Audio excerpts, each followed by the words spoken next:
کا ایسا جو لوگوں نے مجھے معاوضہ دیا تھا میں نہیں چاہتا تھا، مگر عمر نے اور دوسروں نے ضد کی، 2 سال مجھے کچھ تنخواہ گزارے کے طور پر دی، وہ میرے بعد ساری نا یہ کمبل بھی اور یہ اونٹنی بھی اور ساری تنخواہ عمر کو واپس کر دیا۔ میں نہیں مسلمانوں کا احسان لینا چاہتا۔ اور جب وہ تنخواہ گئی تو حضرت عمر روئے، انہوں نے کہا تھا لقد اتعبت الخلفاء بعدک، اپنے بعد والے خلیفوں کو تو مشقت میں ڈال گیا، یہ تو وہ تنگ ہو گئے بیچارے، کیسے کریں؟ یہ کس کا نتیجہ تھا؟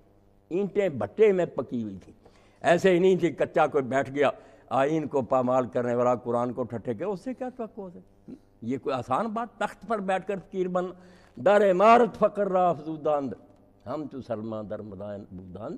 کہتے ہیں کہ دیکھو سلمان جب اسی علاقے کا بادشاہ بنا جہاں سے بیچارہ آیا تھا، بڑے سفر کر کے حضور تک پہنچا، سلمان الفارسی اسلام لایا، بڑی عمر پائی، اور پھر حضرت عمر کے زمانے مدائن کا گورنر بنا۔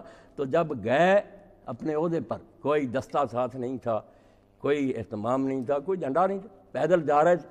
ایک شخص جا رہا تھا، اس نے دیکھا کہ یہ بھی آدمی جا رہا، اس کے پاس کوئی سامان تھا، پریشان تھا۔ حضرت سلمان نے کہا یار تم کہاں جانا چاہتے ہو؟ کہتا مدائن، تو مجھے یہ گٹھڑی اٹھا دی، گٹھڑی اٹھا دی۔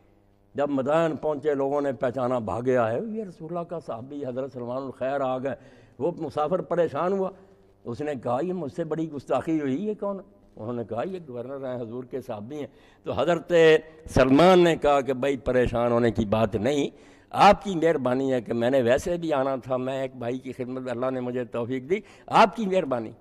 وہاں کوئی محل نہیں بنایا، لوگوں نے ضد کی نہیں، مسجد میں ہی فیصلے، وہاں ہی سو رہے تھے درخت کے صاحب، اور موت کے وقت بھی لوگوں نے دیکھا روتے تھے، تو انہوں نے کہا سلمان آپ نے کیا سامان اکٹھا کیا جس پر رو رہے ہیں؟ کہنے لگے نہیں حضور نے مجھے کہا تھا سلمان پل صراط بہت نازک گھاٹی ہے، ہلکا سامان لے کر آنا مسافروں جیسا۔ میں سمجھ رہا یہ گھڑے وغیرہ بھی زیادہ۔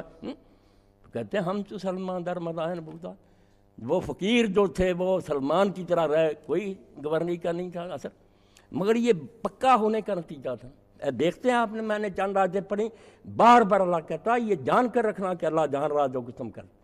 2 باتیں ہیں جو اللہ تعالیٰ ذہن میں بٹھاتا ہے، نماز سے، روزے سے، حج سے، عمروں سے، وہ بیٹھ جائیں تو بعد سے کچھ فائدہ، ورنہ یہ سارا دندہ بیکار، بھٹا ضائع گیا، اینٹیں بیٹھ گئی، کچھ نہیں فائدہ ہوا۔ کیا جان رہا اللہ؟